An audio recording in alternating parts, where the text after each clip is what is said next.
Com 17, entrei pela primeira vez numa igreja evangélica. Sentei onde todo mundo assenta, quem vai pela primeira vez, último banco. Falei, se esse negócio for ruim, eu dou no pé e nunca mais volto. Ouvi o primeiro hino, escutei a primeira oração, escutei a primeira pregação, através de um missionário americano, com a voz ainda toda, com a língua toda ainda embaraçada. Mas eu gostei da igreja, do ambiente, e gostei de uma mocinha que estava cantando no coral.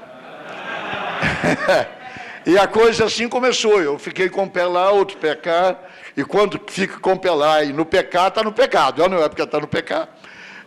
Jogava bola, jogava futebol razoavelmente bem, num time da cidade.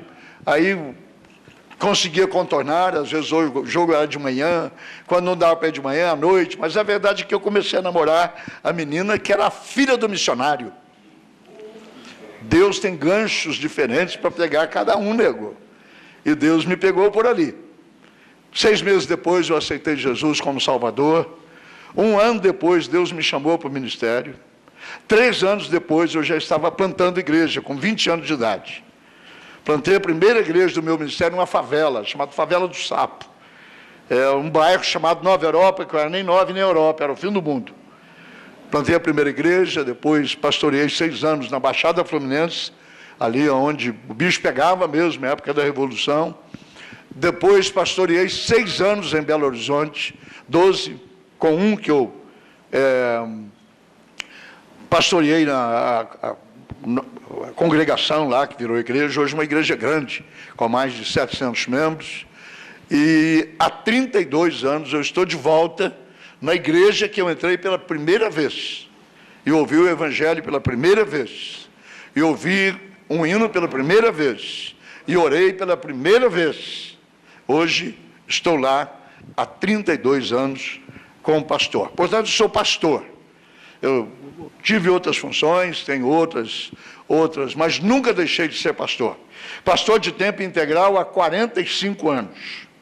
Nesses 45 anos, nunca fiquei mais do que 30 dias entre uma igreja e outra que eu ficasse muito tempo sem pastorear.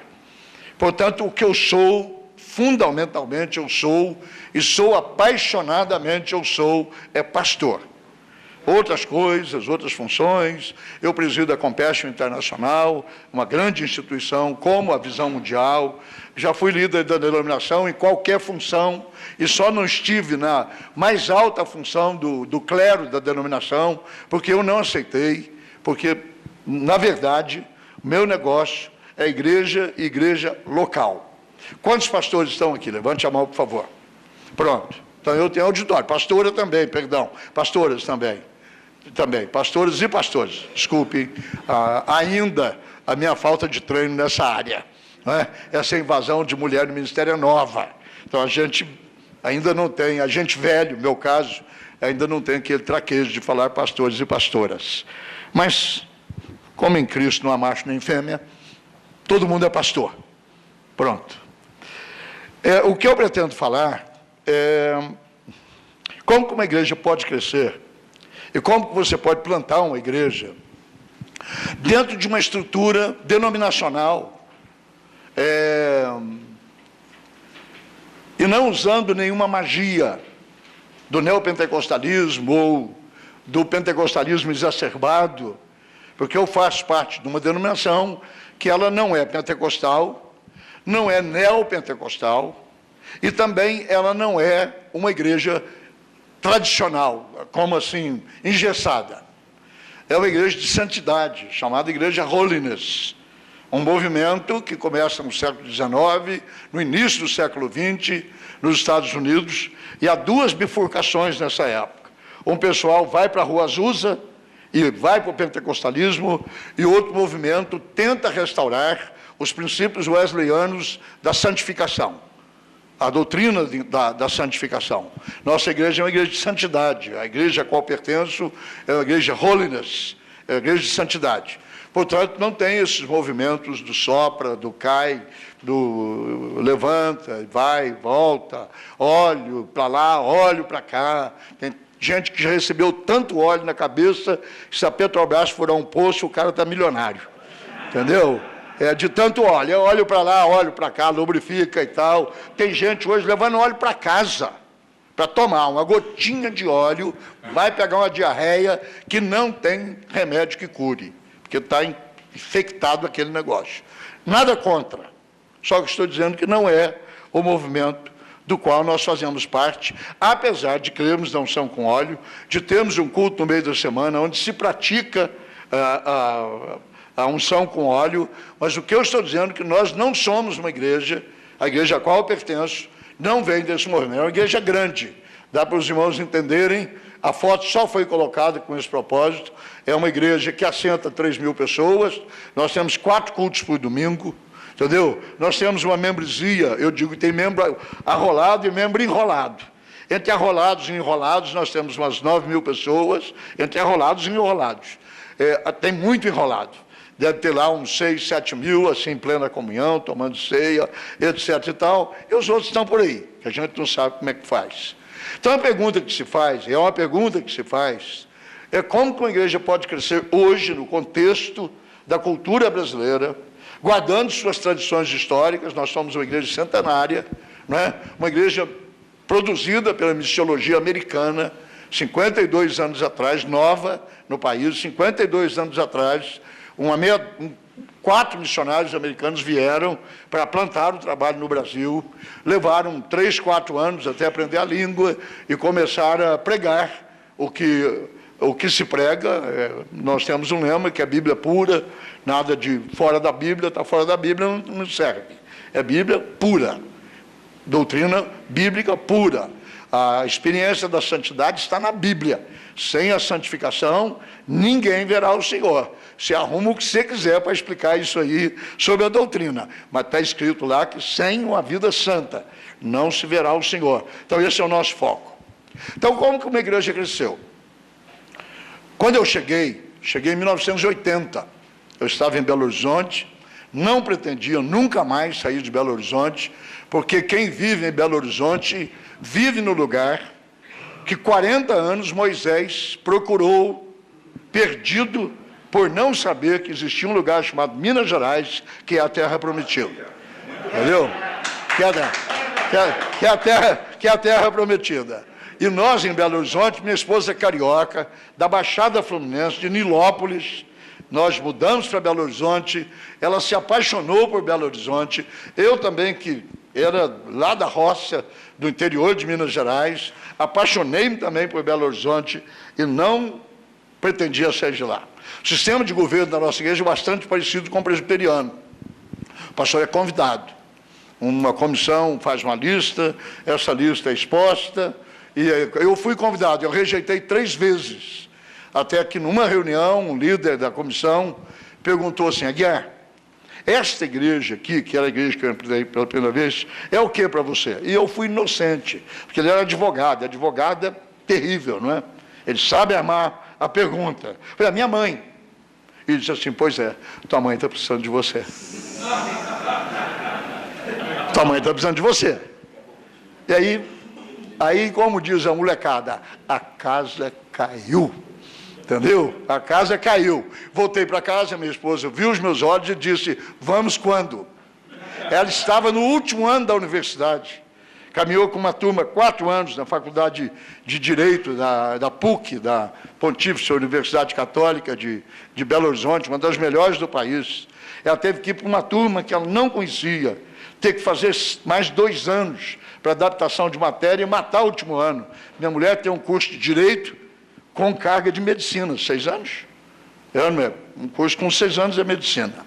Bem, chegamos numa igreja complicada. Os americanos haviam pastoreado o tempo todo. E eu assumi agora esta igreja, pisando em ovos, porque eu era filho da casa. Ainda tinha gente do tempo que era filho da casa. Era uma igreja pequena. Agora, quando eu assumi, ela estava entre 120 e 150 pessoas, num tempo que era a meca da denominação, no centro da cidade. Quem estudou em Campinas não tem jeito de não ter conhecido, tem muita gente que estudou em Campinas, por causa da Unicamp, as grandes universidades que tem naquela região. Não tinha jeito de não conhecer a igreja. Era na rua principal, no miolo do centro da cidade, um templo para 350 pessoas, para 280 pessoas. Eu levei para 350 e eu cheguei. Deus começou a abençoar. Não montamos estratégia e nem escrevemos princípios para uma igreja crescer.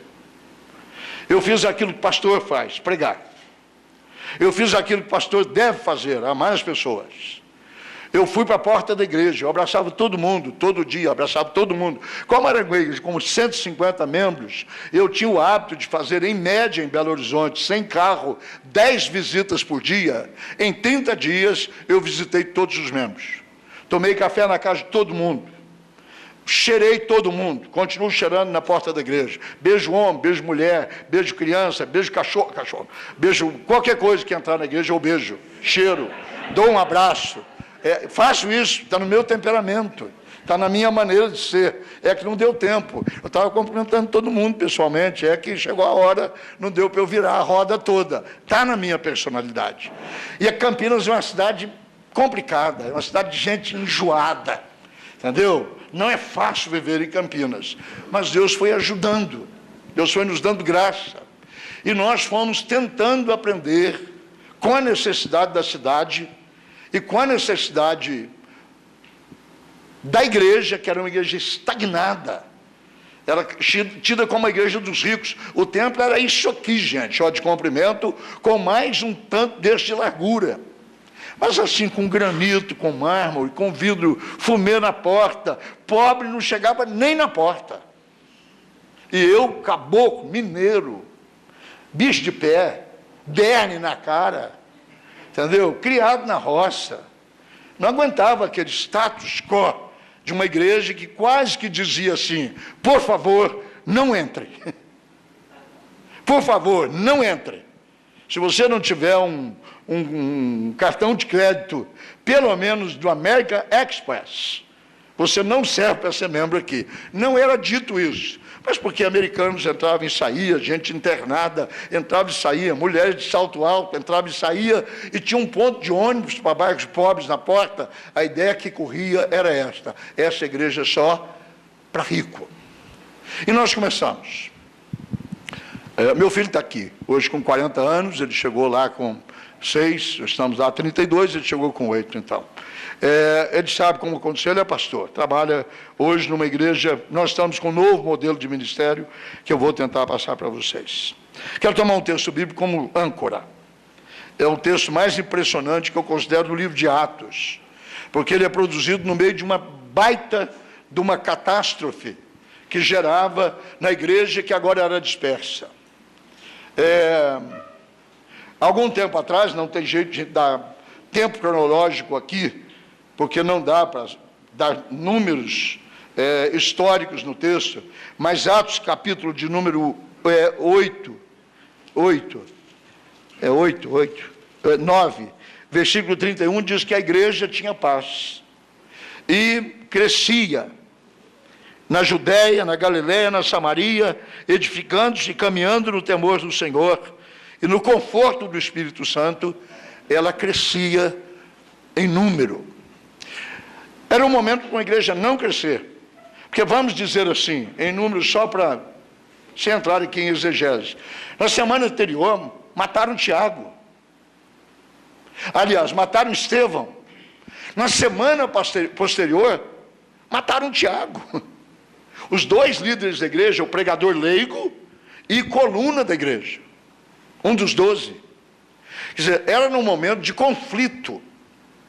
Às vezes, Deus dá oportunidade, ou nos coloca em alguns lugares, coloca a igreja em ponto estratégico, para que, num momento, ele comece a fazer um movimento na cidade. E foi o que aconteceu. Eu cheguei no tempo certo. Os americanos fizeram um extraordinário trabalho. Os missionários, nós temos uma dívida impagável com os americanos que vieram aqui há 150 anos atrás e plantaram a primeira igreja no Rio de Janeiro, a igreja congregacional, lá nas Laranjeiras, entendeu? Foi um homem que veio aqui e no meio do caminho ficou doente, parou na Ilha da Madeira, ficou 3 anos lá, plantou uma igreja. Já preguei na igreja que ele plantou, depois veio para o Brasil, ele plantou a primeira igreja evangélica no Rio de Janeiro, lá nas Laranjeiras, a igreja congregacional. Nesses 150 anos, milhares de missionários vieram aqui. Suecos, como a Assembleia de Deus, ingleses, como a Igreja Presbiteriana, ali da Escócia, e por todo esse canto, os batistas trouxeram muito dinheiro, os metodistas trouxeram muito dinheiro. Essas grandes universidades hoje, como Mackenzie, como as universidades metodistas, não saiu do bolso de brasileiro, saiu da visão missiológica da igreja do outro lado, que agora precisa de nós. Nós é que temos que mandar missionários para eles, nós é que temos que ajudá-los. Então, eu recebo uma igreja com o tempo construído, o nome limpo na cidade, e um ponto espetacular, porque a cidade inteira passava na frente. Avenida principal, templo pequeno, mas lugar estratégico para começar. Então, chego eu. Eu acredito nisso aqui, que quem faz crescer é o Espírito Santo. Mas que a igreja tem que ter paz, tem que ter o conforto do Espírito Santo. E no poder do Espírito Santo, ela cresce em números, se você deixar, que às vezes a gente atrapalha. Então eu comecei a trabalhar, e de 120 nós fomos para 200, de 200 nós fomos para 300, quando começamos a ter 400 eu apavorei. Nós construímos uma pequena galeria, que assentava 80 pessoas. Então, com a capacidade de 250, 270, 280, vamos supor assim para 400. Mas, de repente, eu tinha 800. O que você faz? Você manda a crente embora? Nunca vi pastor mandar a crente embora. Roubar da outra igreja, um monte a gente rouba. Mas mandar embora de jeito nenhum. Entendeu? A gente não manda embora. Pode ser o pior que for. A gente não manda embora. Fica, irmão. Fica, irmão. Fica, irmã. A gente aguenta. Entendeu? A gente aguenta. Então, comecei o quê? 2 cultos à noite. Mas aí foi para 1000. E aí nós vamos fazer o quê? Compramos um cinema. Primeira denominação, primeira igreja, compramos um cinema em Campinas, compramos um cinema espetacular, 1.200 lugares, poltronas vermelhas, chique no último, a metade da igreja foi para lá. Um ano e meio, a coisa caminhou, daqui um pouco eles disseram, não queremos mais andar com vocês. Dividimos, no bom sentido, ficar na denominação, mas organizamos uma nova igreja, e eu fiquei de novo com uma igreja de 350 pessoas. Mas a graça de Deus estava sobre nós. Começamos de novo, e agora tínhamos 1000. E chegou o momento, 1980, que eu disse para a minha liderança, ou eu arrumo um espaço maior, ou eu vou para outro lugar, porque não tem mais onde pôr gente. O povo está chegando. Porque não é o pastor que ganha gente, é gente que ganha gente. Crente satisfeito, traz crente para a igreja, irmão. Crente abençoado, traz crente para a igreja. Eu não sabia quem era. Eu entrei no meio universitário, Campinas, Unicamp. Agora a universidade me chamava para falar para jovens. Eu falava para 100 universitários toda semana numa casa. E aquilo começou a pipocar na cidade. O mineiro, simples, do jeito que eu estou aqui, eu sou em qualquer lugar que eu vou, hein, gente? Não tem máscara. É só isso aqui. Não tem outra coisa. Assim, abraça um, cheira o outro, pergunta de onde é, o que faz, o que você veio, o que você veio fazer aqui, e ajudando gente, arruma hospital, arruma escola, vai na cadeia, arruma advogado, e você fica conhecido no meio como você está, como um servo de Deus, a serviço da igreja. Não um servo da igreja a serviço de Deus, mas um servo de Deus a serviço da igreja. Bom relacionamento com os colegas todos da cidade, todos, amigos. Eu sou o pastor mais velho na cidade hoje em tempo de púlpito. Os meninos chegam, vêm falar comigo, pastores presbiterianos são todos meus amigos. Nós temos um colégio, todos os filhos estudam no nosso colégio. Pastores batistas, porque o colégio batista fechou na nossa cidade, estudam conosco. Pastores metodistas, pastores da Universal. Minha mulher é a diretora da escola. Nós damos 50% a filho de pastor. Aí chega minha mulher e diz assim, o pastor da Universal veio matricular o filho dele. Falei, bom, não tem problema não. Vai dar bolsa de 50% a ele? Falei, filho de pastor, minha filha? 50% de desconto para ele. 50% de desconto para ele. Não dá para pastor luterano? Não dá para pastor presbiteriano? Ele não tem culpa de ser pastor da Igreja Universal. Ele é pastor. Não importa onde ele está. Ele é colega. Ele tem o mesmo desconto que qualquer colega de qualquer denominação. Ficou bonito, hein? Está chegando um livro novo aqui, ó. Nós desejávamos trazer esse livro aqui. Bem, a igreja cresce. O que eu faço? Vender patrimônio de igreja, que os missionários... Quem aqui que veio de igreja missionária? De fundo missionário, presbiterianos, batistas, tico-tico no fubá, tá? Todo mundo. Veio, assim, levanta a mão, não tem vergonha não, mano. Nós somos gratos a eles. Bem, vender patrimônio que eles construíram, a gente tem medo de ofender o missionário que plantou, mas eu não tive outro jeito. Conseguimos vender o nosso tempo, trocar o nosso tempo por uma fábrica velha, esta fábrica. Isso era uma indústria, cheia de balcões assim, barracões assim, patrimônio tombado pelo patrimônio histórico da cidade. Eu consegui lá na negociação que o cara me voltasse um dinheiro ainda. Eu troquei 600 metros por 8 mil metros e ele me deu $500 mil de volta. Mas e o medo de mexer nisso aqui? Aí veio a primeira autorização, eu fiz uma igreja para 1000 pessoas, e já encheu na inauguração. Nós conseguimos, depois de 6 anos de luta, conseguir que tirasse todos os galpões de dentro da fábrica, né? Cheio de galpões, tinha 5 galpões assim. E preservamos a fachada e construímos um prédio novo dentro do prédio velho, em estrutura metálica, 160 toneladas de ferro, um templo de estrutura metálica, sem tocar nas paredes do patrimônio histórico. Coisa de doido. Para 3.000 pessoas assentadas. Como agora ganhar 2.000 pessoas? E como ganhar 5? E como ganhar 6? Enquanto crescíamos, plantávamos igrejas. Plantamos 40 na cidade. Hoje nós temos na cidade 50 igrejas da mesma denominação. Juntando todos, nós temos mais de 20 mil membros. Como é que isso acontece? Qual foi o método que usou? Eu estou aí rodando os negócios, eu estou muito simpatizado com esse negócio de igreja em casa. Está muito bom. Mas o povo quer estar junto, meu irmão. Você que gosta de futebol, domingo, por exemplo, o Galo pode ser campeão invicto lá em Belo Horizonte. Tem toda a possibilidade, irmão. É só ganhar do América. Vai ser invicto.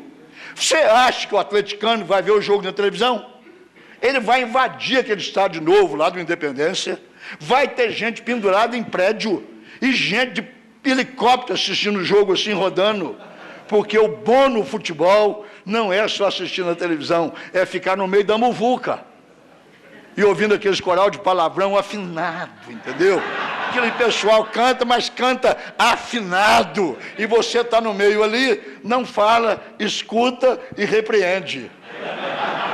O povo quer estar junto.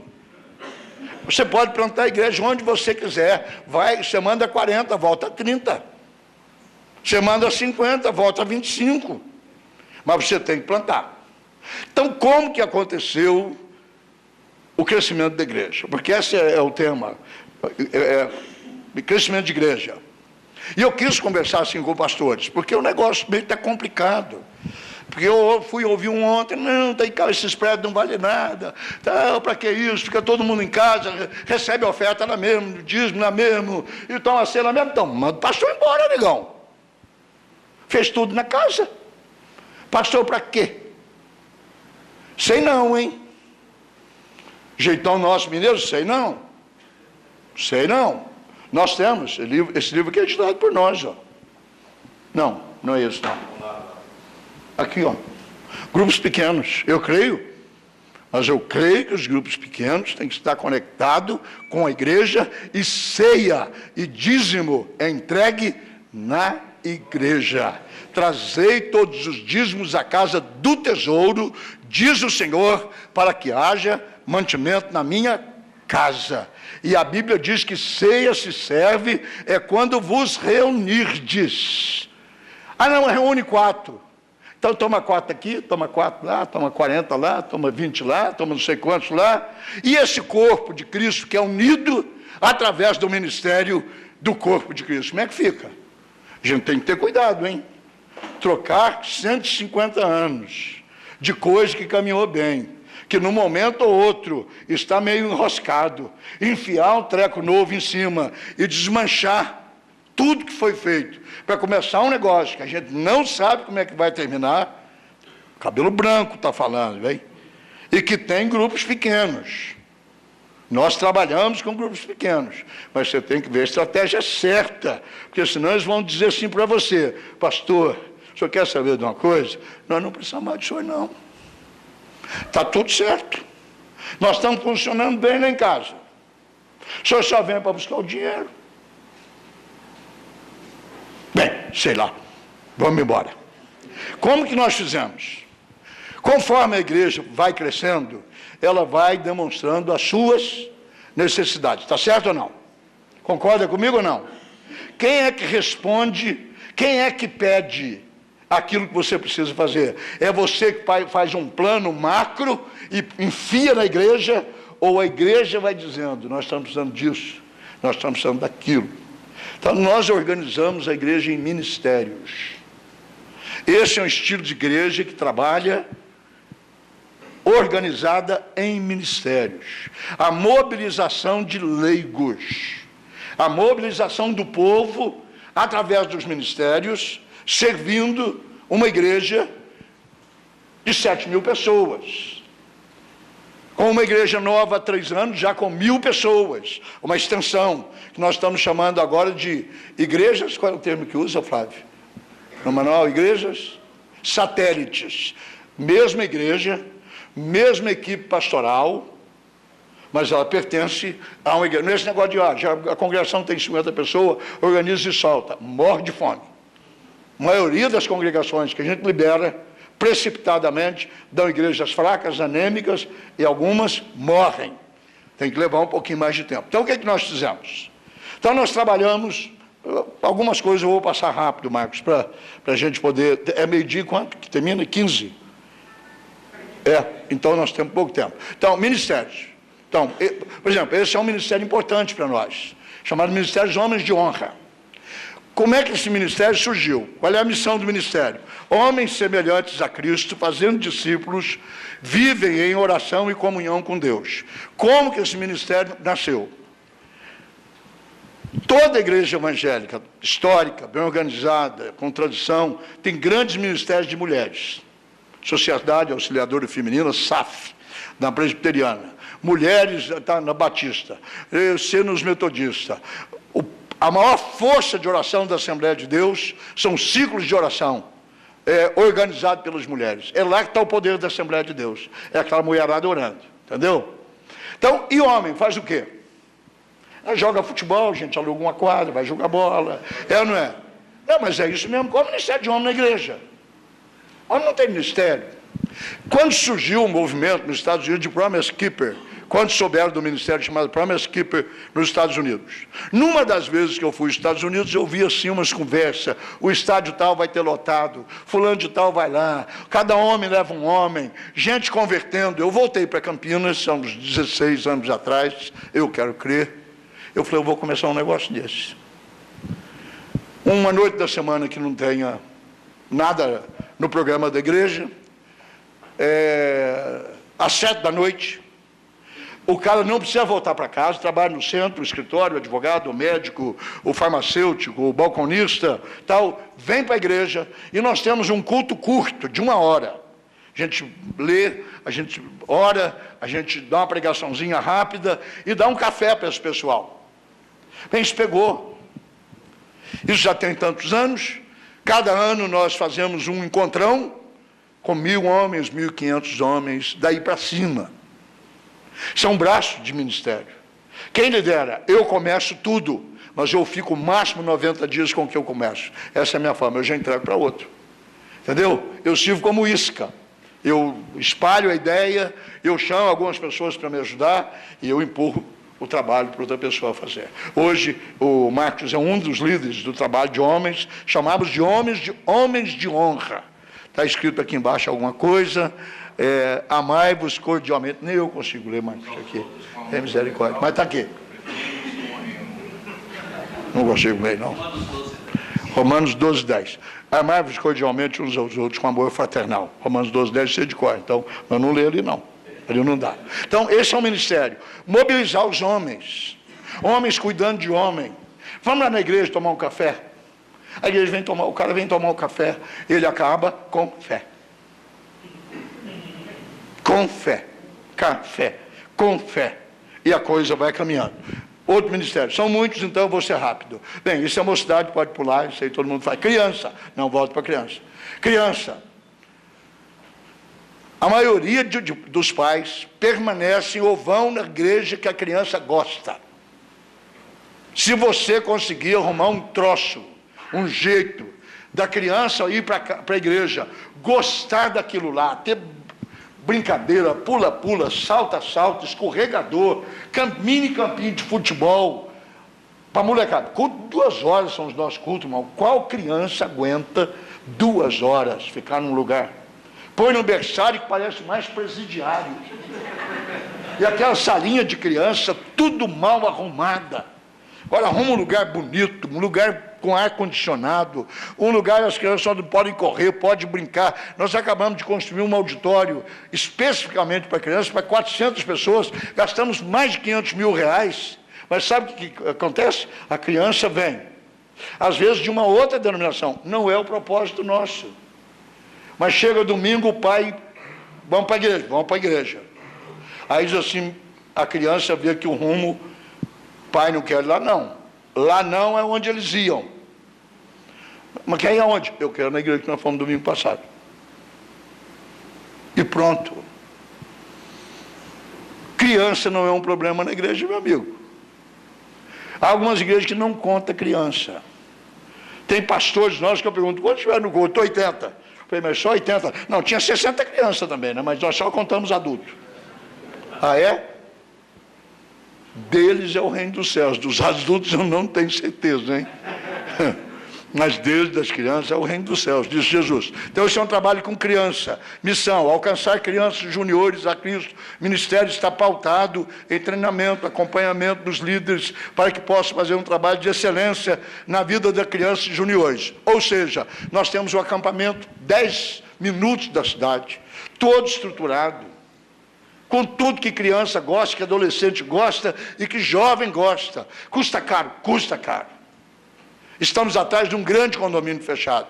Estamos querendo arrumar um jeito, e já conseguimos o jeito, do condomínio nos dar uma passagem, de começarmos uma igreja no local, para atingir um condomínio que vai morar no final mais de 20 mil pessoas. Tudo começa com criança. Pode ir para o outro. Esse é o MAC. Esse é talvez um dos ministérios mais fortes que nós temos. Ministérios de apoio a casais. Esse ministério é mais do que fazer retiros de casais, que nós fazemos. Estamos indo agora, sexta-feira, para Poços de Caldas, para um encontro com 300 casais. Tem um pastor de tempo integral, só para cuidar disso. Tem um pastor de tempo integral, só para cuidar de criança. Ministério de apoio a casais. Aí não é só congresso, é apoio. Conflito conjugal, ameaça de divórcio. Divórcio aconteceu. Como é que ficam essas duas pessoas dentro da igreja? Como é que você ajeita um jeito de você conseguir manter as pessoas, as famílias? Tem filho no meio, filho envolvido com o ministério de criança, filho envolvido com o ministério de adolescente, filhos tocando na orquestra da igreja. Como é que você vai fazer para desmontar uma igreja, desmontar uma família? Então tem um ministério de apoio aos casais. Como que surgiu? Surgiu numa viagem que eu fiz. Falei no encontro de casais. Voltei para a igreja ainda não tinha 500 pessoas. Para começar uma classe de escola dominical com casais. Sentei com 5 casais. 5. Hoje tem mais de 500, tem mais de 600, tem mais de 700. 5 casais. Dei 3 aulas. Chamei um colega que levava jeito. Falei, assume. Ele transformou a classe num ministério, que tem dentro do ministério 4 ou 5 fases, de 0 a 5, de 5 a 15, de 15 a 25 e de 25 até a vida eterna. Cada um tem o seu tempo, cada um reúne separado, cada um tem os seus retiros de faixa de interesse, cada um é uma classe de escola dominical no domingo de manhã, tem uma classe de 0 a 5, você pega, nós temos classe de casais, está bem, tem um casal lá que fez bodas de ouros, 50 anos, e chega no domingo quem casou no sábado anterior. O que tem que haver esse casal com esse casal? Tem nada a ver. Eu acredito em escola dominical, viu, gente? Acredito muito em escola dominical. Esse negócio de que tem que fechar a escola dominical é coisa de gente doida. Escola dominical é o único lugar que você faz discipulado organizado dentro da igreja. Entendeu? Eu acho. Eu estou dizendo que eu acho. O negócio de escola dominical, a escola dominical está falida. Você está falido. Quem está falido é você, cara. A escola dominical não está falida, não. Nós conseguimos ter uma escola dominical com mais de 2.000 pessoas todos os domingos. Tem um culto de 8 às 9. Um culto assim, bem presbiteriano, 1 hora. Entendeu? Sim, ó. Se o Espírito Santo quiser visitar às 9h01, ele tem que voltar domingo que vem. Entendeu? Porque o tempo dele passou, porque a escola dominical começa. Termina às 10h15 começa um culto, que é grande, com 3.000 pessoas, que vai até meio-dia. Mas no meio aqui está a escola dominical. Quem quiser vir às 9 para assistir o culto das 10, quem quiser assistir o culto das 8 e ficar para a escola dominical está lá, com 40 classes, com todo tipo de professor, temas abertos, sem currículo, sem revistinha, e com revistinha quando precisa, mas o importante é manter a escola dominical funcionando. Vai adiante. Esse é o quê? Mickey. Não sei porque colocaram um coqueiro, viu? Para simular, mas é a idade com qualidade, pessoal com mais de 60. Esse é um ministério fantástico, maravilhoso. Esse pessoal acorda cedo. A maior frequência que eu tenho no culto das 8 é o pessoal com mais idade. Eles acordam às 5 da manhã. O velho acorda cedo. A gente vai envelhecendo, o sono vai... O meu ainda não. Mas o sono o sono vai diminuindo, entendeu? Então está lá, o Mickey. O que é o Mickey? O Mickey é o seguinte: proporcionar às pessoas de terceira idade melhor qualidade de vida no seu aspecto global, sonhando e servindo a sociedade em nome de Jesus. Fazem pano de prato, prepara a fralda para a criança, é um monte de coisa que Caveiradas faz, gente. E faz um almoço toda quarta-feira, que é o meu prazer passar lá assim para pastoreá-los só na quarta-feira, entendeu? O resto é um pastor de tempo integral. Não, esse não é tempo integral, já é um pastor jubilado também da turma de Jesus está chamando, que a turma a turma de Jesus está chamando, ele vai lá, é o nosso patriarca. Eu vou rapidinho porque tem muitos ministérios. Esse é o quê? Missão, vai embora, todo mundo tem missão. Mulheres de valor. Trabalho com mulher à tarde, como SAF, como sociedade, mulher com só que não é reunião, é culto. Começa às 2, termina às 4, tem pregador, tem pregadora, tá, isso, tal, tem congresso, vem 1.500 mulheres e vai embora. É uma igreja montada em ministérios. Eu vou dar o fecho no fim para vocês da vantagem. Vai. Isso é o quê? Nazatim, isso é fantástico, meu irmão. E pesquisa da CEPAL, a pesquisa da CEPAL. Qual é a faixa etária em que mais perdemos na igreja, de filhos de crentes criados na igreja? Na adolescência. Essa idade aqui, ou a bola de neve leva, quantos que já tem bola de neve na cidade? Quem não tem, espera que eles estão chegando. Entendeu? Pois eles levam a molecada mesmo, hein? Porque a coisa lá, se eu tivesse 16 anos, eu ia para lá. Só 15 minutos de mensagem, 45 ou 1 hora, é uma dançaria, brinca de trenzinho, está na idade, irmão. A turma Jesus está chamando, você tem que dar uma cadeira de roda para eles. Mas peça a turma aqui, você tem que dar espaço para eles, se movimentar. Ou você vai deixar o diabo levar. Então aqui nós temos Nazatim. Nazatim é um ministério impressionante. 800 adolescentes, sabe o que é ter 800 adolescentes numa igreja? Energia, irmão, o hormônio deles estão saindo debaixo da unha. Entendeu? Eles sobem, quando eles vêem uma menina bonita que rela neles, fala rela aqui ou não, em Minas fala, né? Se uma menina relar nele, ele sobe nessa parede aqui, ó, igual a gatixa dá uma volta, porque ele está com hormônio. Os nossos hormônios depois de 60, já tudo andando de muleta. Os dele está tudo turbinado. É adolescente, ministérios com adolescentes, acampamentos com adolescentes, shows com adolescentes, luz piscando. Você entra no culto de misericórdia, pensa numa boate, não vou nem entrar, mas é o que eles querem. Ou você arruma um lugar com uma coisa para eles ficarem, ou eles vão buscar em outro lugar. E se a bola de neve chegar, você que trate de criar uma bola de fogo, entendeu? Para você aguentar a bola de neve, senão eles levam mesmo, entendeu? E esse negócio com rede agora, um vai para o outro, daqui um pouquinho, todo mundo sabe que o negócio que está pegando mesmo é lá. Outro. O que é isso? Não enxergo. Já foi, já falei. É bom. Não fecha não, viu, irmão? Abre-te. Fecha a escola dominical, não. Isso é uma boa desculpa, pastor preguiçoso. Desculpa. Não é a escola dominical, envelheceu, esclerosou. Nada. Põe para funcionar. Dê você exemplo, assuma uma classe. Tua mulher assuma outra. Tem filho? Assuma outra. Você vai ver como é que ajuda muito. Ministério com surdo mudo. Abre-te.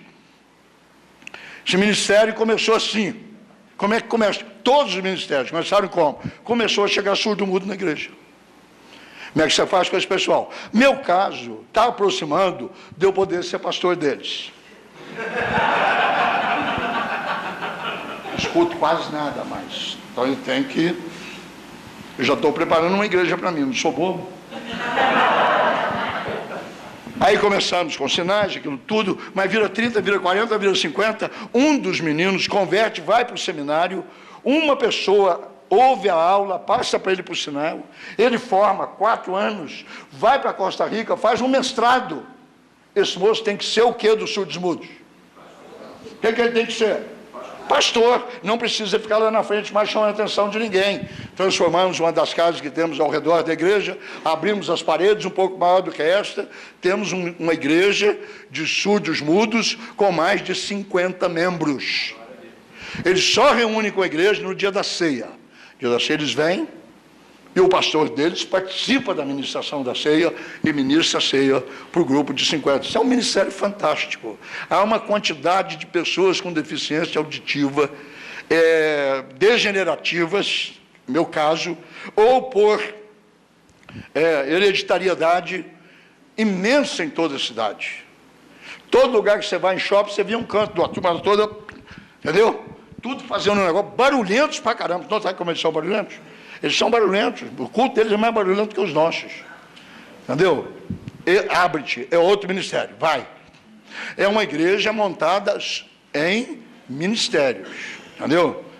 Essa é o acorde, isso não é para quem está dormindo, não. O acorde é o seguinte, é uma missão, servir como instrumento para aconselhamento e orientação de dependentes químicos. É o cara que o Armando Bispo falou ontem, que parou de cheirar, quem teve com o Armando ontem? Pelo menos, parou de cheirar cocaína, então ele se curou cheirando a Bíblia. Ele disse, quando dá vontade de chorar cocaína, ele fazia assim, uma carreirinha. Esse é um ministério que você tem que ter. Eu não tenho casa de recuperação, eu não tenho paciência para isso. Então eu trabalho com outras pessoas que têm, até com a Igreja Católica, porque o melhor centro de recuperação em Campinas é da Igreja Católica. Então, quando eu tenho alguém, eu mando para lá. Tem problema nenhum. O problema ali não é doutrina, é droga. Entendeu? Se alguém pode fazer melhor do que a minha igreja ou a sua igreja faz, manda para quem sabe. Manda para quem sabe. Tem um trabalho bom em Divinópolis que eu mando também. Pode passar, para poder cobrir todos. Pastor, é meio-dia 45, não é meio-dia 15, não. Hã? É meio-dia 45, não é meio-dia. É meio-dia 45? Ah, então vai sobrar tempo. Ministério Toque de Esperança. Isso foi um ministério que surgiu. Eu gostei da ênfase do Bill Hybels hoje sobre a questão de cuidar dos pobres. Quando você tem uma igreja que tem, vamos supor, em plena comunhão, de 5 a 6 mil membros, ela ministra na cidade para pelo menos 20 mil pessoas. Concordam comigo ou não? Porque cada membro tem família, cada membro tem parentes, cada membro... E quando acontecem os acidentes na família, mesmo que não sejam crentes, quem é que eles chamam? A igreja, chamou o pastor. Nós temos um ministro, um pastor de tempo integral, cuidando do ministério de compaixão. Tá, vai estar aqui compaixão? Vai, depois eu falo então. Então, esse ministério Toque de Esperança é o seguinte, nós já temos comprados nos cemitérios da cidade pelo menos 8 túmulos, cada túmulo com 3 carneiras, fala em Minas Gerais. Aqui, o que é? É carneira que chama? Gaveta, cova, buraco, pronto. 3. Ou seja, nós temos 24 vagas. Então, de vez em quando, eu enterro um, lacra tudo, eu digo para a igreja, nos próximos 6 meses, solicito que nenhum dos irmãos morra, porque não tem vaga. Agora, essa vaga vem para quem? Para gente muito pobre? Não. Para famílias de classe média da igreja, mas que não se preparou. E que não dá tempo de, em 24 horas, comprar túmulo. Se comprar um túmulo na hora, você paga 2. Então, usa. Há alguns que usam, depois dizem assim, pastor, eu vou comprar um, vou dar para a igreja, e vou ficar com aquele que meu pai, minha mãe, minha avó, minha tia foi enterrado. Então, é um ministério de compaixão, de desespero, que a família não tem ação. Nós sepultamos anteontem um rapaz de 55 anos de idade que bateu o carro, morreu, outro carro veio e passou por cima dele. Família não tinha, a mãe 90 anos, não tinha condições para nada. Então, esse ministério provê custas de caixão, custas de cemitério e provê, se a família não tem uma vaga nas gavetas que nós temos nos 4 ou 5 cemitérios da cidade. Isso é ministério, gente. Talvez você diga, isso não é obrigação da igreja, não. É obrigação da igreja, sim, senhor. Você usou aquela igreja, porque aquela pessoa há muito tempo na igreja. Aquela pessoa contribuiu com a igreja há muito tempo. E às vezes nós gastamos dinheiro com um monte de porcaria na igreja. Microfone, então, se você for atender o Ministério de Louvor, você compra um microfone por semana. Ô bicho que gosta de microfone, um conto o microfone. Mas agora tem um novo, agora é um alemão. O show hoje não vale mais nada, é um alemão. Primeiro ele fala alemão? Não. Então qualquer um serve, meu amigo. Se é para falar português, qualquer um serve. Agora, se eu tiver um microfone, se eu ligar aqui, ele é alemão, falar alemão, eu quero ele. Mas se ele não fala alemão, eu vou ficar com o que tem mesmo. Entendeu? Isso aqui é o quê? Esse aqui você vai na 25 de março, é 150 pau. Entendeu? Não, nem marca não, irmão. Ó, tá funcionando, não tá bom? Pessoal do louvor, olho neles, viu? Ô pessoal caro, misericórdia, não é? Coro de bateria, prato de bateria e baqueta, é baqueta mesmo, né? Deus me livre. Entendeu? E às vezes faz um barulho. Ó, pastor fica assim, ó. Quando eu terminar o meu ministério, vou pôr a igreja no pau. É danos físicos. Fiquei surdo por causa daquela plataforma, o pau comendo naquela plataforma há mais de 40 anos. Vou meter a igreja no pau, eles vão ver uma coisa. Claro que não, né, gente? Mas eu acho que eles têm uma cooperaçãozinha aqui. Eu acho. Já foi. Agora é o quê? Está parecendo um zap, aquele ali, o jogo de truco. Artesanato. Artesanato. Quantas igrejas aqui tem artesanato? Ih, gente, é uma ferramenta boa demais. Aquela mulherada da igreja cheia de talento, uma pinta, outra costura, outra tem arte para aumentar. Nós movimentamos uma média de 600 a 1.000 mulheres novas na igreja através do artesanato. Antes da aula tem culto. No culto, as pessoas da vizinhança, as madame toda que vem, nunca ouviram o evangelho. 15 minutos de culto.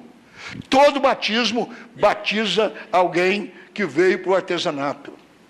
Você olha, ocupa pessoas, gente cheia de talento na igreja, cheia de talento. Senhora já de idade, que ensinou um monte de coisa, está na igreja sem fazer nada. A junta terça-feira, nós fazemos terça-feira à tarde, uma média de 500, 600, até 800 mulheres. Para aprender a bordar, costurar, falar da vida dos outros, então é uma maravilha naquele curso, entendeu? Se a pessoa põe 600 mulheres junto, não tem jeito, a máquina de costura aqui, elas costuram aqui do outro lado, ó. Mas dá um resultado fantástico. E outro espaço ocioso da igreja, terça-feira à tarde, quarta-feira à tarde, você não tem nada. Está aquele prédio tudo, que é a sala de escola dominical, tudo vazia. Entendeu? O próprio templo, não podemos sacralizar espaço. Encosta os bancos, você tem uma classe grande, mete dentro da igreja mesmo. Culinária, eu não sei o que faz não, eu sei que dá muito curso. E dá certo. quando termina, cada semestre termina, faz uma exposição de tudo que elas fizeram, negócio chique. Aí vem a família inteira para o culto. Você tem uma chance de... Se não dá para pescar, você joga comida, pelo menos. Quebra o tabu da pessoa achar que a igreja é um negócio cheio de atrapalhada e que todo pastor é ladrão. Que tem muito, tem. Mas todo não é, né, irmão? Que todo não é. Hoje a mídia deixou entender o seguinte, que todo pastor é ladrão. Então você tem que proceder de maneira tal. Você cobra um curso desse? Não cobra. Não cobra. Paga uma taxinha para inscrição. 30 merréis, sei lá o quê. Mas um curso de 6 meses? Não cobra nada. Tudo é de graça. Entendeu? Para você tirar essa maldição que caiu sobre o ministério hoje, que tem pastor que tem vergonha de se identificar como pastor. Se é o quê? Eu sou ministro. Ministro de quê, meu irmão? Da fazenda?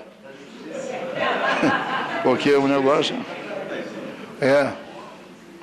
Ministro de águas e energia, por causa da cachoeira agora, né? É, não é? Não, eu sou ministro. Ministro do quê, o senhor é? Do evangelho. Então o senhor é pastor? É.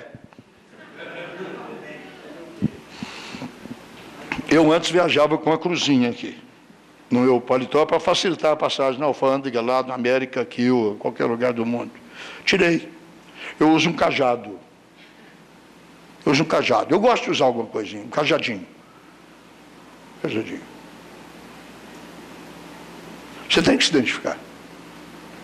Numa necessidade positiva, a pessoa vê o cajado e pergunta, o senhor é religioso? Sou. O que o senhor é? Eu sou pastor.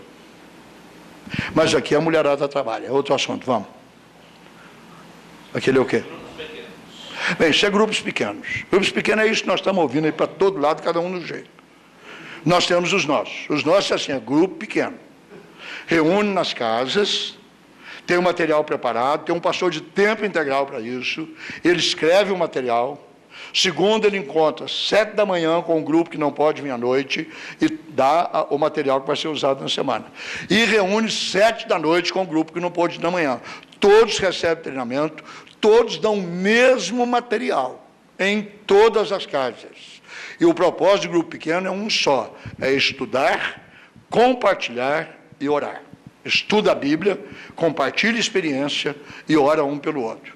Não levanta oferta, não recebe dízimo, não serve ceia, não é igreja. Essas coisas se praticam na igreja, não é igreja. Eles estudam eco, eles fazem um eco, eles partilham, estudam, compartilham e oram. Temos batalhado, a ideia nossa é ter numa cidade do tamanho de Campinas, 1 milhão de habitantes, é cercar a cidade com grupos estudando a Bíblia. Muito bem, nós estamos hoje, depois de mais de 5 anos de trabalho incansável, com 80 grupos. Com 80 grupos. Caberia 800 na cidade. 5 anos, assim, depois de ter tentado o método antigo lá de Santarém, que é um método espetacular, porque tem um homem espetacular na frente.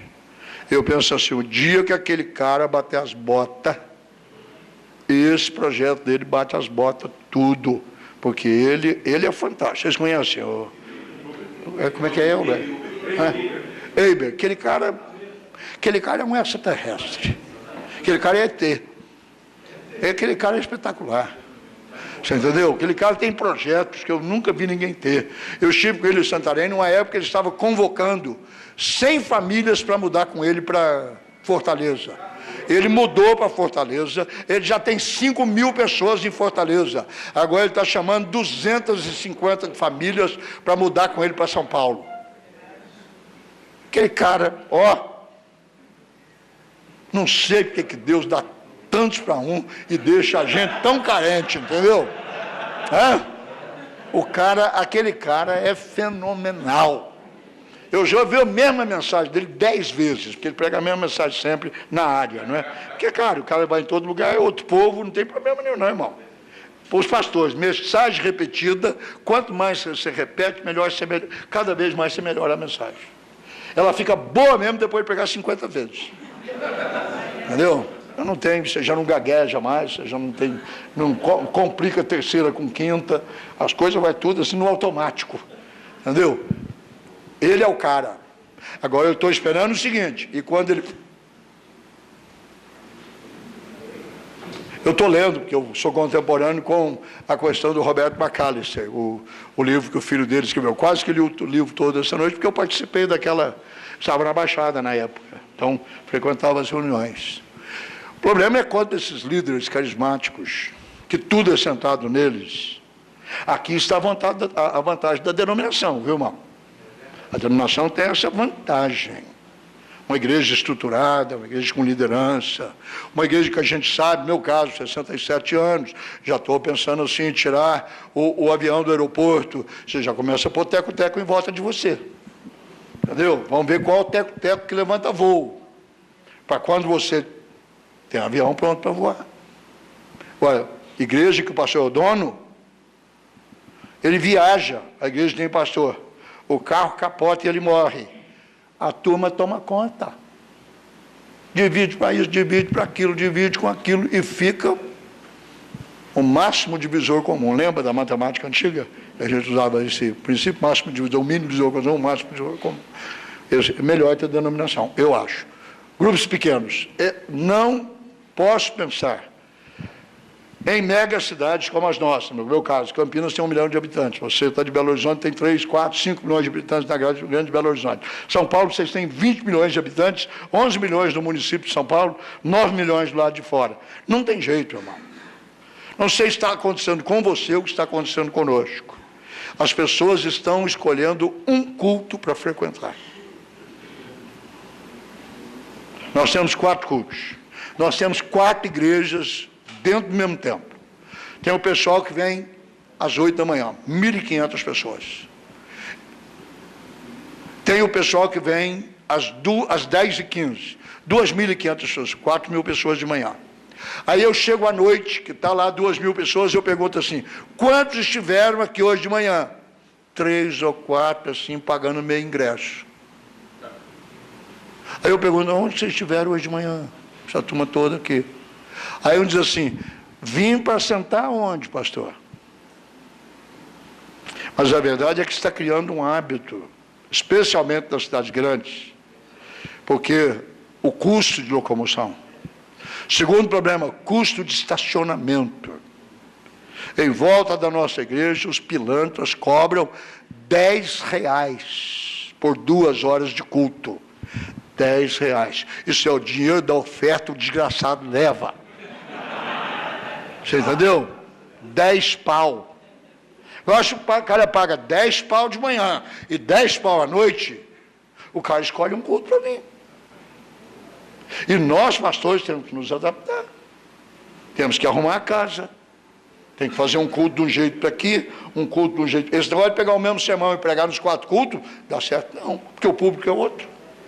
O culto da noite é mais jovial, o culto da noite é mais barulhento, o culto da noite o pessoal gosta de bater palma, o das 8 da manhã, bate palma de jeito nenhum, irmão. A artrite não deixa, está tudo travado, ó. Grupos pequenos. A melhor invenção do mundo, mas pode transformar no maior problema do mundo, se você não souber treinar e organizar. Se tiver um cara carismático lá, aquele grupo de 20, vai para 40, ele não vai querer dividir, diz assim, o grupo não quer. E de 40 ele já tem 50, 50 ele já diz assim para a turma, quer saber de uma coisa? Está na hora de a gente ter a igreja da gente. E ó, levanta o dízimo, ele sabe quanto dá. Ele já serve a ceia, o pastor não aparece lá. Eu, ó, sou mineiro, irmão, vou nessa não. Desconfiado. Vamos para outra. O que é aquilo? Esse aí é Ministério de Evangelismo na prisão para mulheres. Homem também? É outro lugar fantástico para vocês. Você tem que ir atrás, meu irmão. É bíblico, estive preso, não me visitaste. E o melhor convertido que tem é o que está preso, sabia disso? Se você tem, nós temos culto nos lugares onde nós temos cultos nas prisões.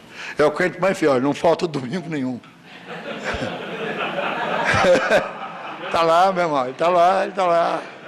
Fica bom de Bíblia que só, não tem nada para ler, só Bíblia. O cara come a Bíblia. Aquela genealogia que você pula, ele sabe tudo de cor.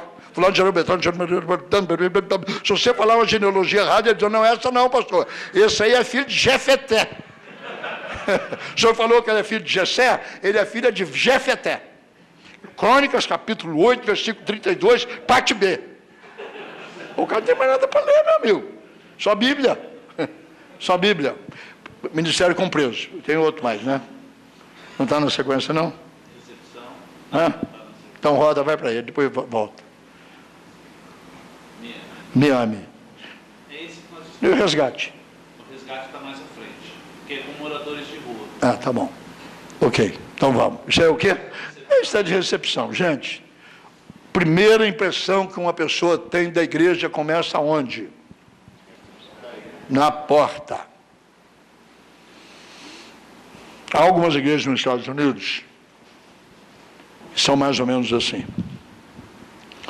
Quando você chega no estacionamento da igreja, as igrejas americanas têm estacionamento, o camarada tem 3 caras lá assim, já sabe mais ou menos quem é frequente na igreja, quem está vendo. Aborda e diz, primeira vez, sim, com licença, põe um selinho vermelho na sua roupa.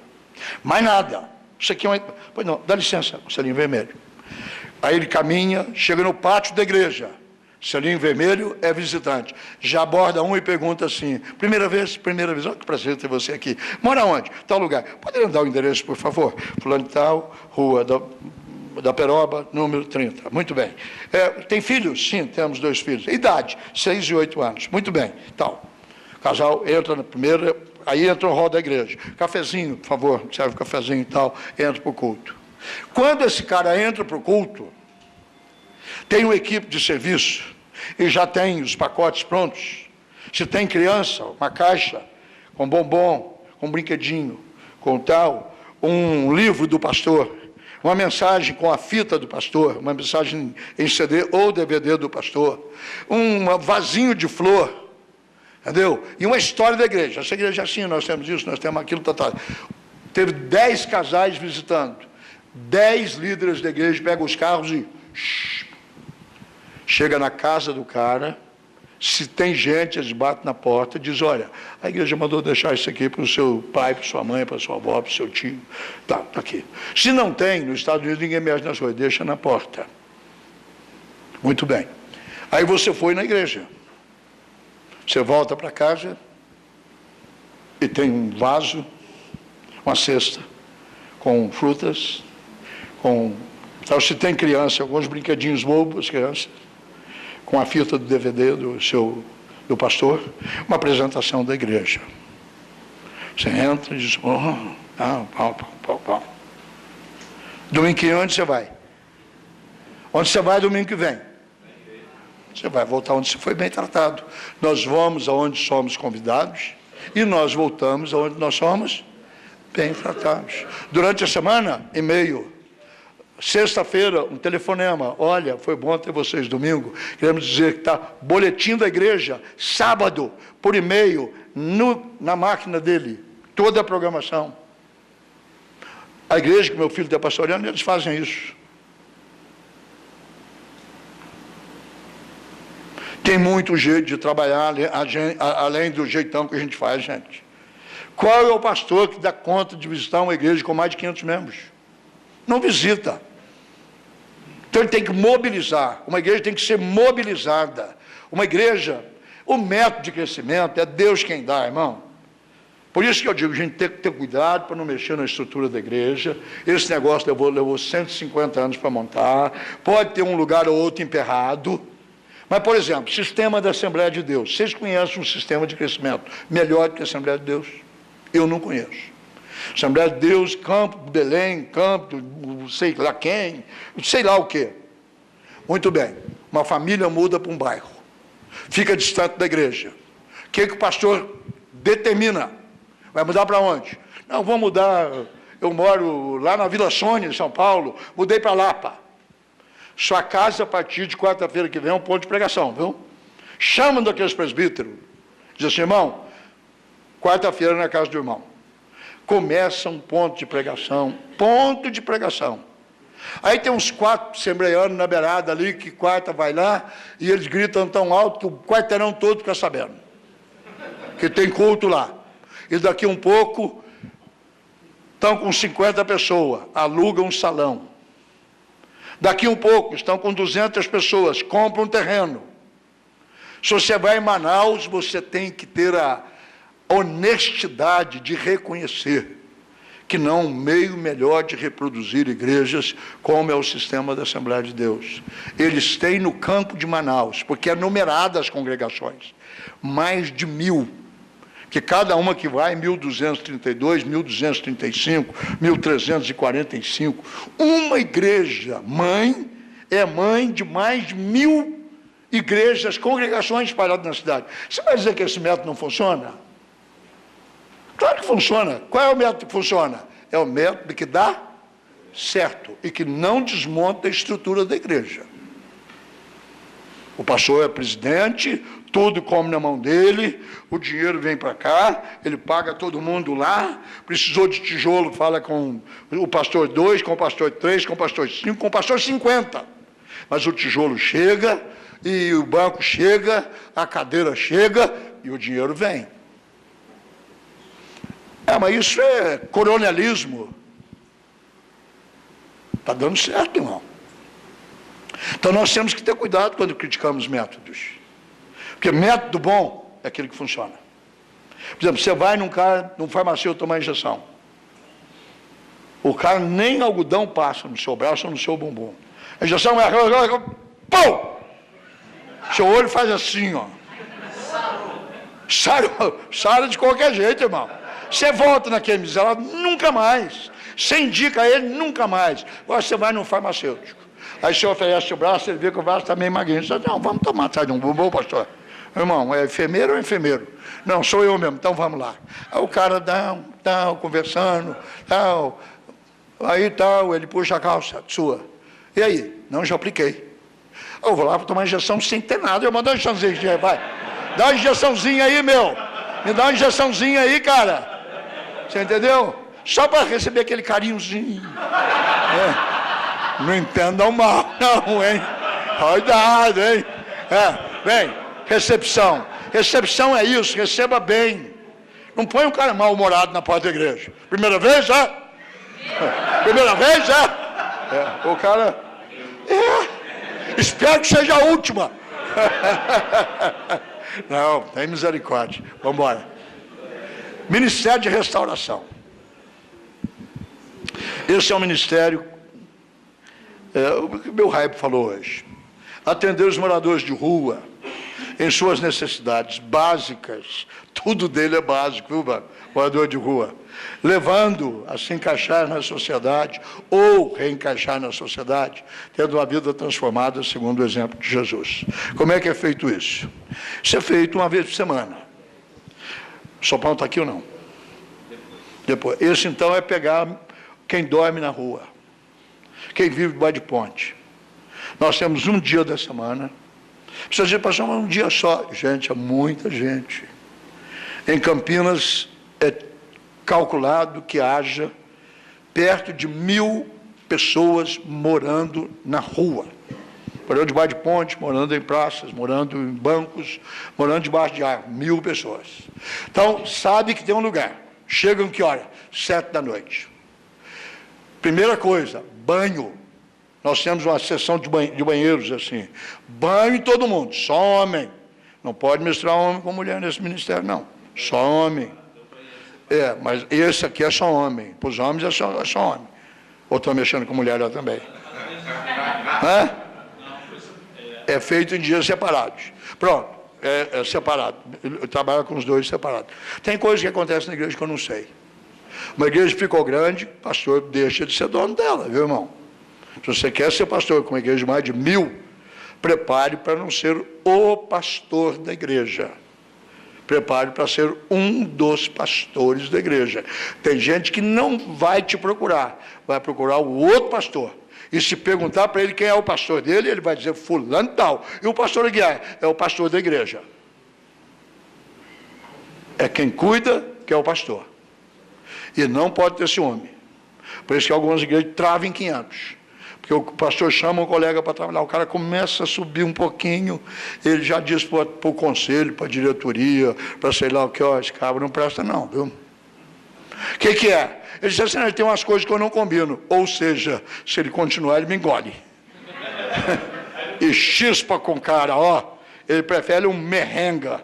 Entendeu? Um cara que não faz nada, que só funciona na cutucada. Vai, irmão. Vai. Mas aqueles que têm voo próprio, eu prefiro ter... Eu trabalho com uma equipe de 10 pastores. 10.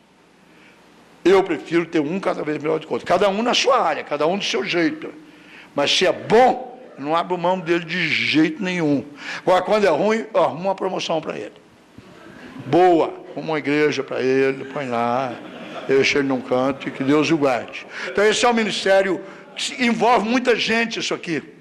Porque é gente que dá roupa, é gente que dá sapato, é gente que faz uma limpeza no armário, manda um caminhão de coisa para a igreja. E é uma equipe enorme de gente que vai lá, porque vai cabeleireiro, vai manicure, vai podólogo. É podólogo ou pedólogo? É podólogo, né? Mas devia ser pedólogo, porque trabalha com o pé. A manicure não é na mão? Devia ser pedólogo, pronto. Esse pessoal que escreve português escreve tudo errado. Muita gente envolvida.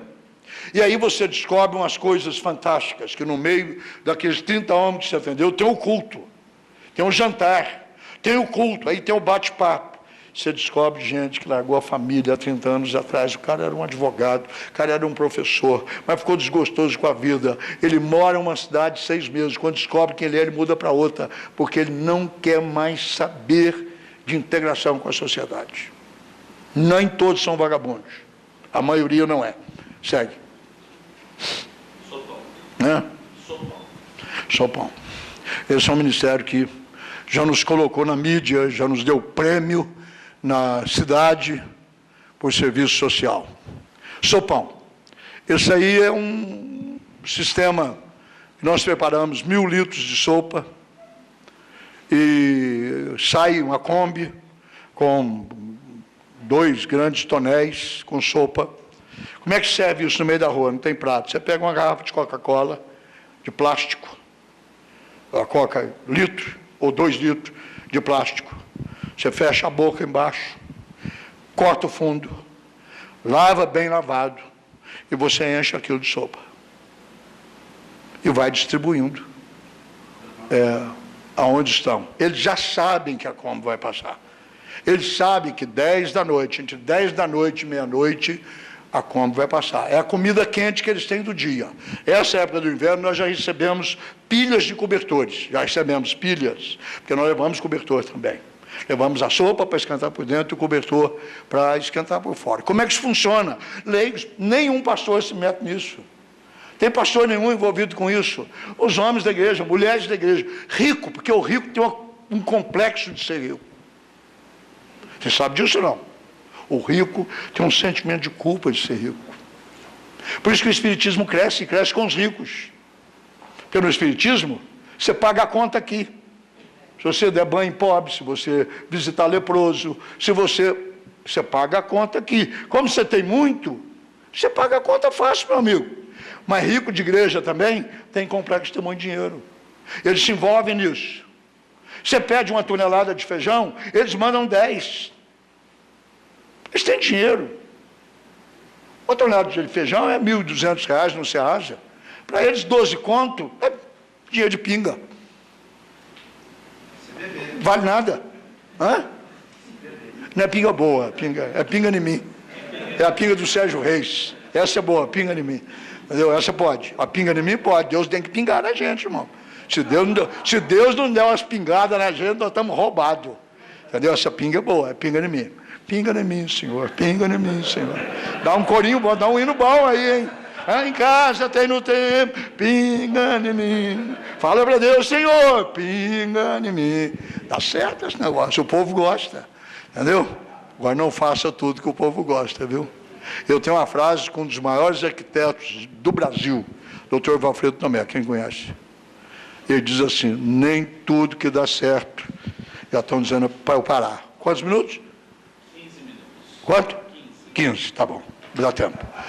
Obrigado. Eu sou acostumado a falar para Gideões e Cepaldo. Todos eles dão cartão branco, que significa vermelho.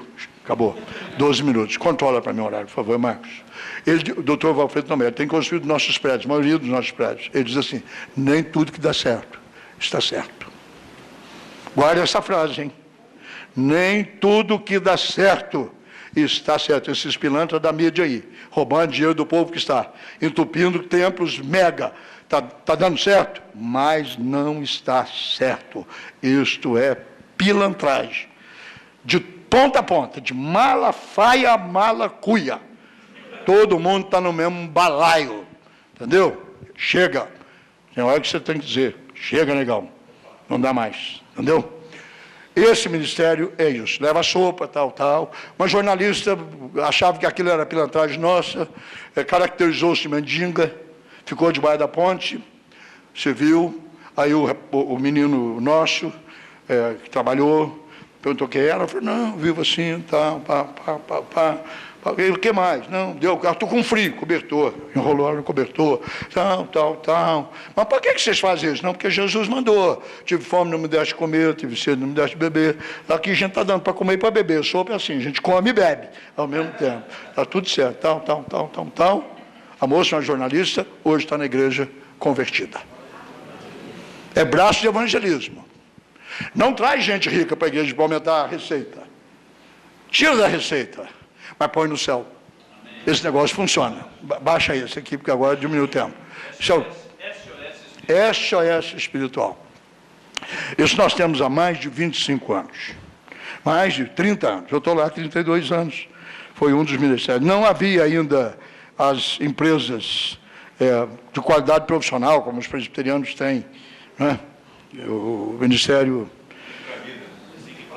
Ligue para a vida, diz que paz. Diz que paz. Nós criamos esse sistema de SOS espiritual. Uma mensagem 24 horas por dia, com gravação de mensagem.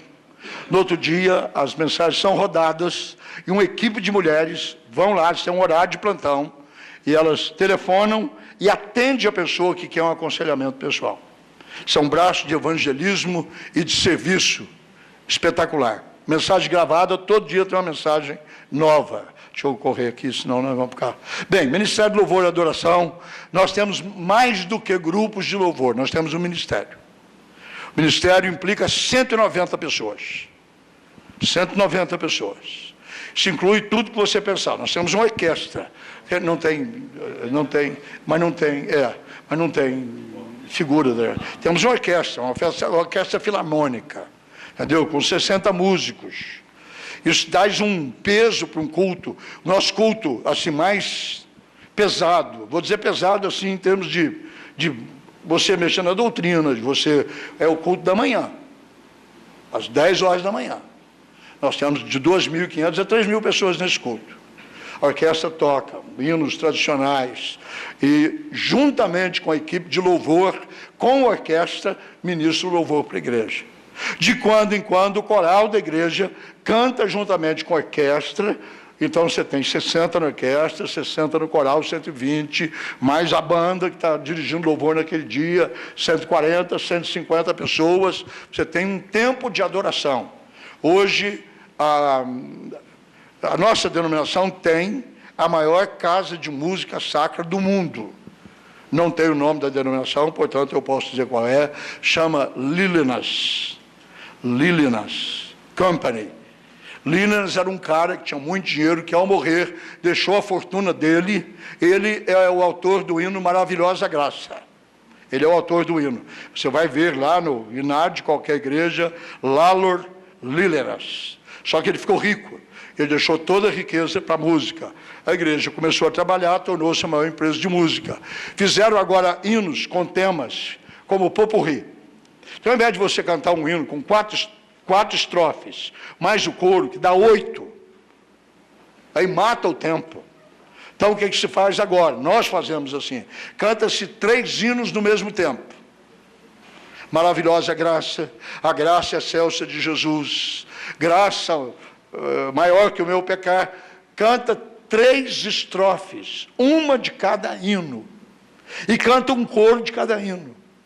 Então, de uma forma indireta, a igreja cantou 3 hinos, numa pegada só. Só que tem que ter música para fazer isso. Você tem uma orquestra, você tem piano, você tem peso para fazer isso, e você tem que ter regente, que é capaz de cantar 3 hinos emendados um no outro, sem sair do tom. Aquilo vai, mas vai como manteiga. Está sendo usado no mundo inteiro hoje, gente, para não acabar com os hinos. Porque quantas igrejas aqui continuam cantando hino? Levante a mão.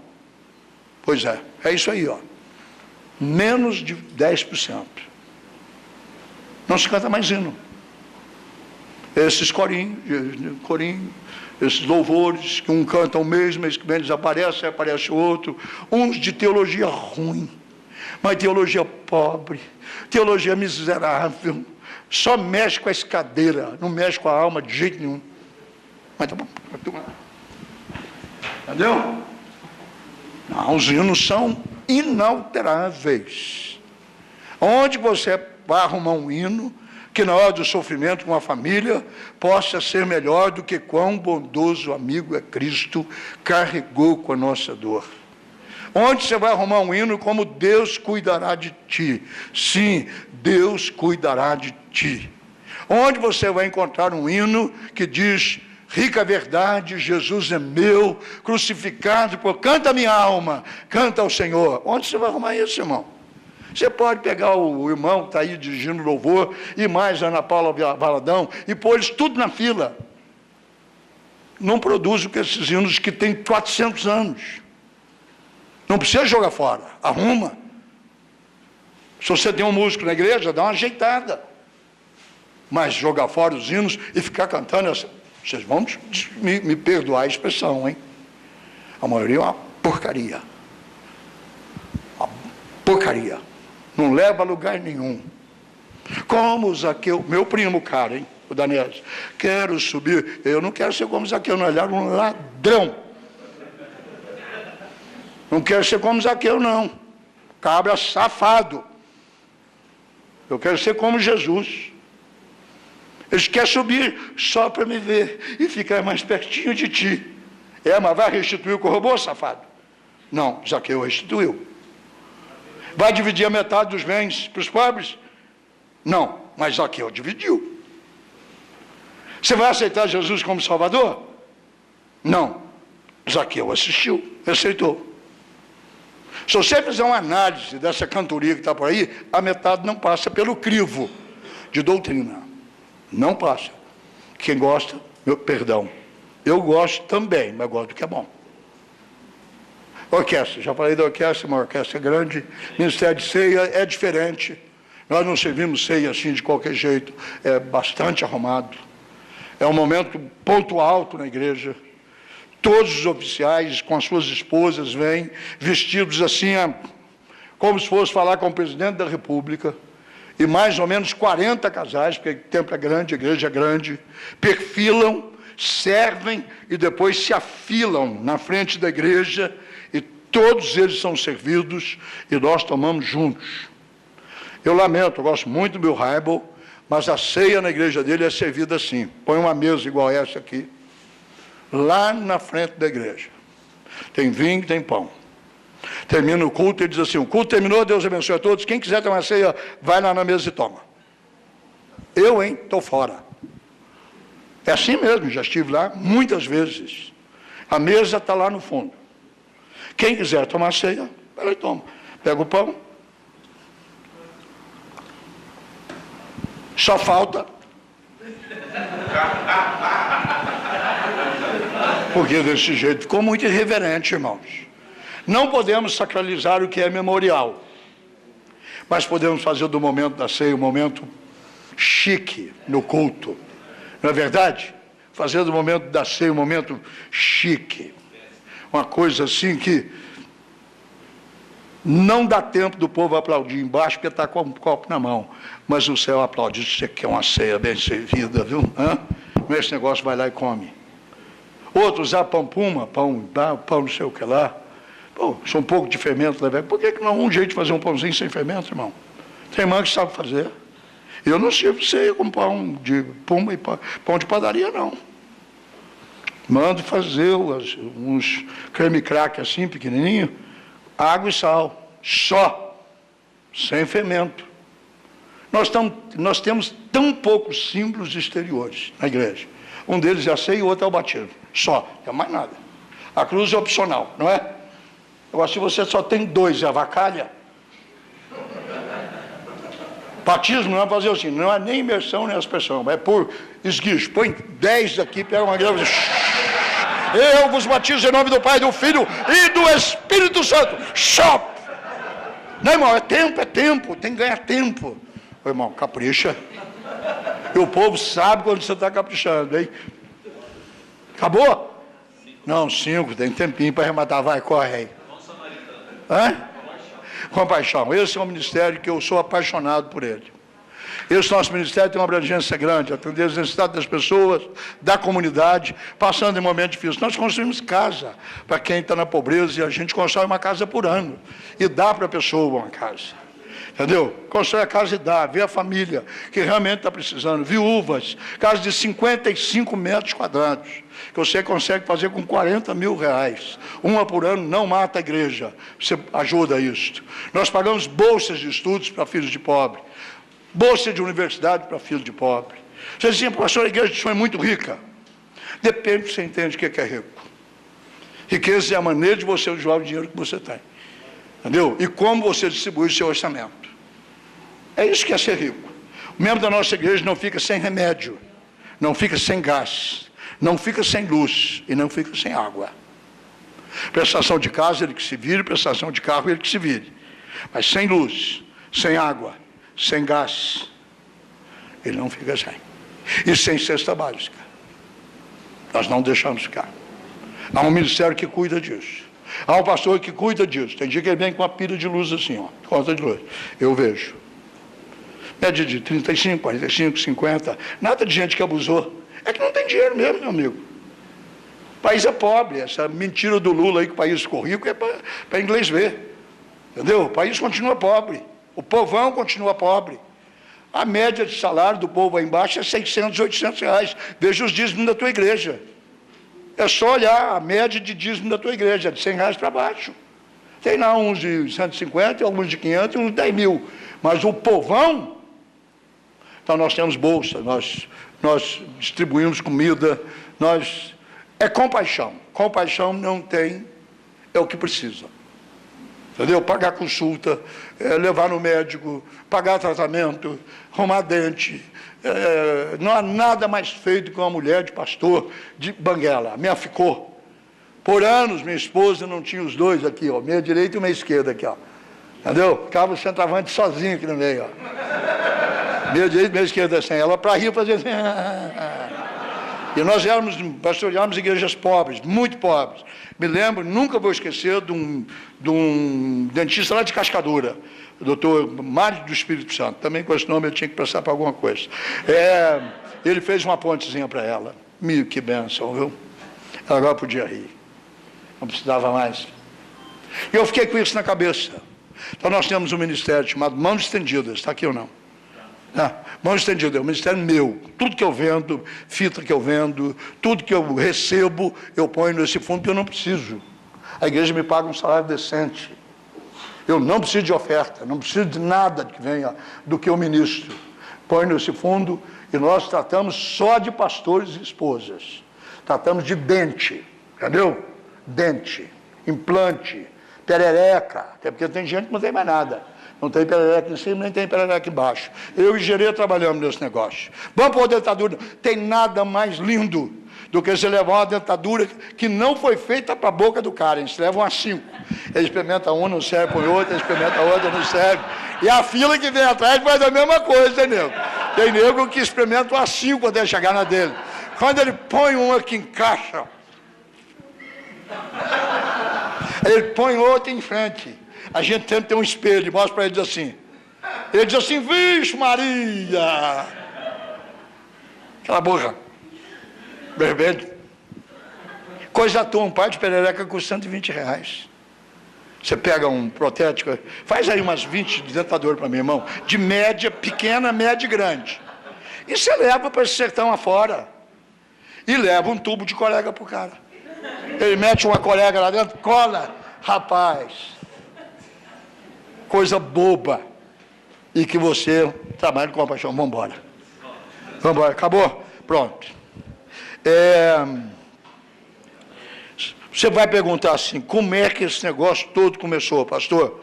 Não sei. Não sei.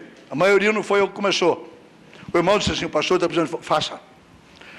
E quem vai comigo? Se arruma quem vai com você. A maioria destes ministérios nasceram de acordo com a necessidade da ministração para o povo. Então hoje nós somos uma igreja respeitada na cidade, talvez a mais respeitada da cidade. Quando se fala igreja evangélica, igreja de Nazareno, pastor sério, pastor Aguiar, 32 anos na mesma cidade, 32 anos. Você não vai ganhar marca e nem criar qualidade ficando 3 anos numa igreja, mudando 3 para outra, nada disso. Seus filhos vão ficar tudo doentes, tua mulher nunca vai arrumar amiga. Escolha uma igreja e gaste o resto da sua vida com ela. Toda igreja dá problema, irmãos. Agora eu passei por um grande, meu melhor auxiliar, 25 anos comigo. Ele malafaiou e foi embora. Foi embora. Foi embora. Vai embora, meu irmão. Levou 200, levou 300. Deus vai me dar 500 de volta. E acabou. E nada de ficar, O cara quer ficar rico? Não pode ser pastor. É uma contradição, pastor rico, que ficou rico com o caixa da igreja. Se ele é pastor e advogado, pode ficar rico. Se ele é pastor e médico, pode ficar rico. Se ele é pastor e comerciante, ele pode ficar rico. Mas se ele for pastor, que vive da lã e do leite da ovelha, ele tem que ter uma vida decente.